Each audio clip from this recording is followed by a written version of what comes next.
Hi there, traders. This is Brad Gilbert with today's trading action. It's Wednesday, the 28th of Feb. Now, as we head into the European session, a clear risk-off day, right? Equities getting hit. You got Euro, Sterling, Aussie, Kiwi heading to the downside, and the dollar rallying across the board.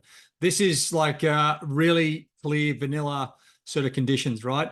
Now, bond prices up means the yields are down. A little bit of dollar weakness. Well, it doesn't show up on the charts, right? So a bit of a disconnection from the bonds, but don't worry about that. This profile here is what we're looking for. And if you have a look at the currencies here, right, there's a little bit.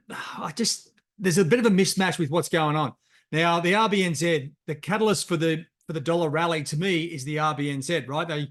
They had their meeting, dovish on interest rates or forward guidance. That's dragged the Aussie down. And if anything, it's taken the sterling, euro, and pushed the dollar a little bit higher here. Okay, so that's what we're seeing just at the moment. And if I come back and just get you on, actually, let me just drag the calendar over here.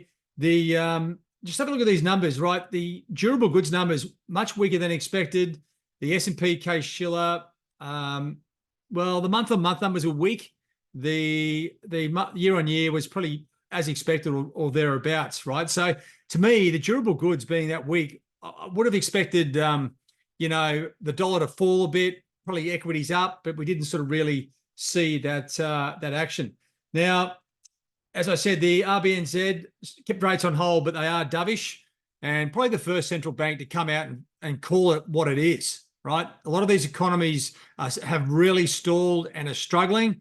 At least one of them's coming out and telling us the sort of basic truth.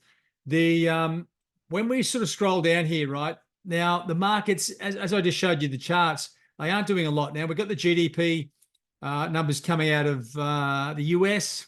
Yeah, it's sort of here and there, but really inflation is the key, right? So there's a few things coming out, crude stocks, etc., out of the North American session.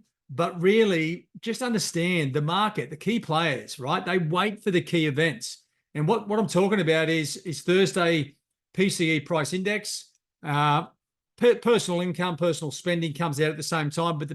But that inflation number is what the Fed will be looking for. And that's what the market's waiting for to jump on these markets. Now, just be patient, disciplined and controlled here, right?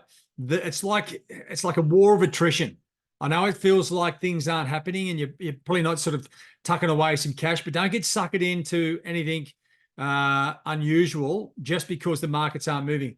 Thursday is the main day of the week. We knew that at the start of the week. Work with what you've got. Now, if you see some activity across the board on various instruments, whether it's you see all the equities start running deeper or sort of turning around, if that connects with the major currency pairs or the dollar, well, you may have a short-term trading opportunity. To me, the real key to this is waiting for the big driving event, and that's the PCE price index. We've got another day to wait, but there may be some opportunities coming up. We've got good clarity with that risk-off sentiment, so that should give you a bit of confidence if you are thinking about having a look around for an opportunity. All right, guys, that's it from me. All the best. Cheerio.